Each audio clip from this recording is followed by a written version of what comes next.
What have you managed to avoid your whole life? Breaking a bone. You're welcome to come on over to Never Broken a Bone, but if I find out you are a lying, weak bone puss, I will show you the door. But if I find out you are a lying, weak bone puss, I will show you the door. Have you considered breaking his bones? Unfortunately, Never Broken a Bone isn't specific about whose body the bone is in. I do believe they've removed people whose family has let the side down, even. Powder bone scum, that's terrible. A fist fight. Aside from my siblings, I've never been in a physical fight. Quicksand and the Bermuda Triangle. Major accident. So not counting your birth? And this third-degree burn. Jury duty, I'm almost 37. I'm 62, and although I've been called a few times, I've never served. I've always wanted to. Me too. I always had some interest in the legal system. I watch law lawyer videos on YouTube from time to time. I have a very little knowledge but a decent understanding on how it works, and I thought it'd be cool, no matter how mundane, just to see it firsthand. I went into it with this same attitude. I was happy to play my part in the legal system, figured it would be an interesting experience. I ended up on a 4-week-long case for a fatal shooting. I was not prepared for the mind duck that comes with hearing terrible things, not being allowed to discuss it with anyone for a whole month, and the responsibility of figuring out which side is lying to you less, but if you're wrong you basically ruin someone's life. Also, the frustration of other jurors not taking it seriously, falling asleep during testimony, playing on their phone while we're trying to deliberate, etc. We ended in a hung jury. Overall it was interesting and I learned a lot, but I would really rather not do that again. Death. PFFT. I do that in my sleep. Edit, thanks everyone, but I am so damn confused. Even I didn't think this was that funny. Wealth edit, because the comment I added to this got buried. Thank you for the awards and comments to all. Just to be clear, my vision of wealth is the ability to live modestly while generously financially supporting noble cause people. My wife and I are working hard to realize that dream because we selfishly want to be remembered as philanthropists. A proper Mega Millions ticket would accelerate the program though. Lol edit too. I've finally read through all the comments and I truly appreciate that so many of us have an idea of wealth that is far more fulfilling than Lambos and mansions. Here's to a future of true wealth. Being arrested. One of my favorite stories in recent years was that 99-year-old lady who asked to be arrested as part of her bucket list. She was in the Netherlands and looked like she was having the time of her life. Divorce. Me too. I'm not married but it still counts, right? Never been in a relationship so I'm steps ahead, or behind, ha. Streets ahead, as they say. A stable sense of accomplishment. My stable sense of accomplishment is making my bed in the morning. I only started doing it about 5 years ago. I recommend it. Some days it's all I accomplished. My grandma never made her bed.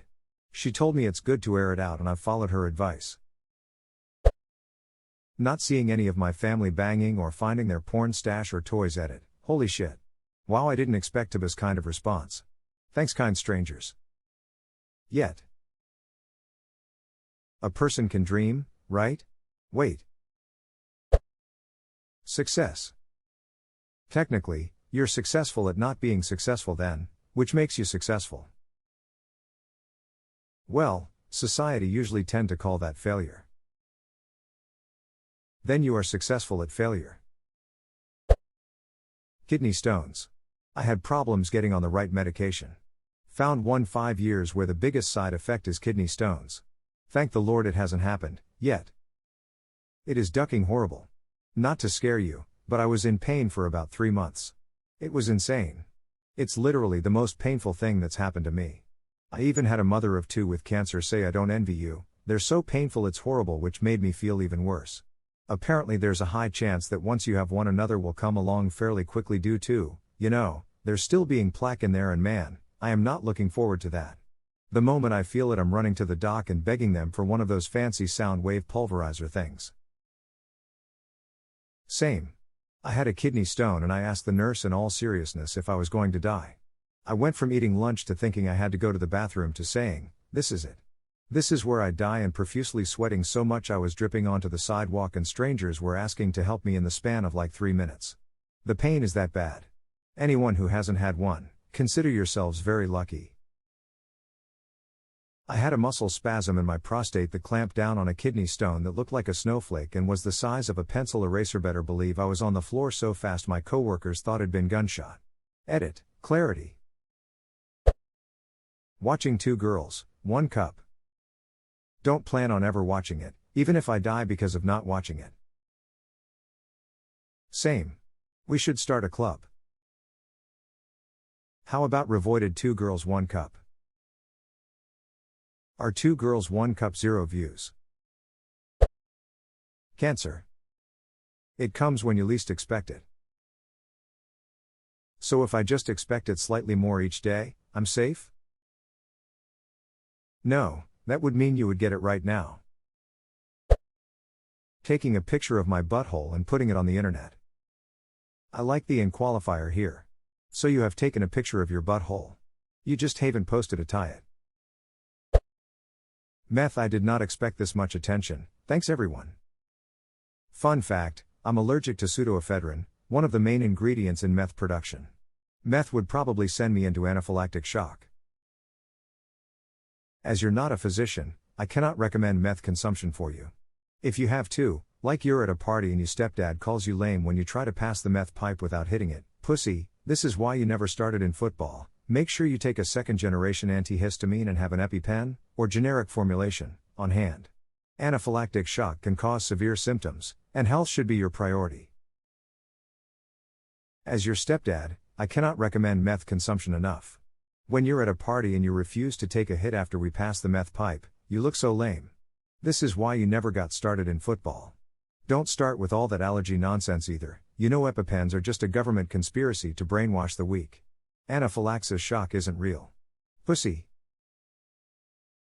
I know this is a joke, but my ex-girlfriend's dad didn't believe in allergies. He really did think her seafood allergies were her being dramatic somehow. Marriage. Did you avoid it, or did it avoid you? Yes. A healthy relationship with a parental figure or romantic partner. Oof. A car accident. Edit. By the way, people who hit and run are cunts that deserve public hanging. So you're the person I keep getting into all the wrecks for. Seriously, I've been in half a dozen accidents where cars were totaled and so many others that I can't even count. They're never my fault, and the local body shop actually knows me by name when I come in because I've been there so many times. Jesus Christ, that's terrible. I guess you've learnt not to get attached to your car. I'm a car guy. My car is newish, but if it ever got totaled, I'd have a breakdown because it's obsolete and I won't even be able to find one used that's in the same condition. That's what makes it so bad. I haven't learned to not get attached. I'm very much a car guy too, and I don't just go out and pick up whatever I can. Every car I buy, I do so only after doing extensive research and shopping far and wide to get exactly what I want. One of the cars was totaled after my son, his best friend, and I spent weeks and weeks one summer vacation doing work on it so we could take it to a show where we actually won a prize. There literally was no other car like it because of all the work we put into it. Despite my best efforts, all those boys learned was putting time and money into your car is pointless, which broke my heart since I was going to give him that car when he turned 16. Instead, my wife and I took it to foster parenting classes one night. We were considering adopting, and a drunk driver slammed into us at a stoplight. That's what makes it so bad. I haven't learned to not get attached. I'm very much a car guy too, and I don't just go out and pick up whatever I can. Every car I buy, I do so only after doing extensive research and shopping far and wide to get exactly what I want. Damn, that's exactly what I did for both my cars. Damn, I feel terrible for you, seriously, the whole 9 yards. And in regards to drivers under the influence, I'm super cautious with that. I've had drivers high on meth behind me before. I know exactly how to spot it. I nope the duck out and pull over instantly. Bit difficult if someone slams into the back of you though. To put all the effort in and have it come to that, I'd see red. People who drive under the influence should be banned for life. They're always the ones that survive fatal crashes too. I hate it.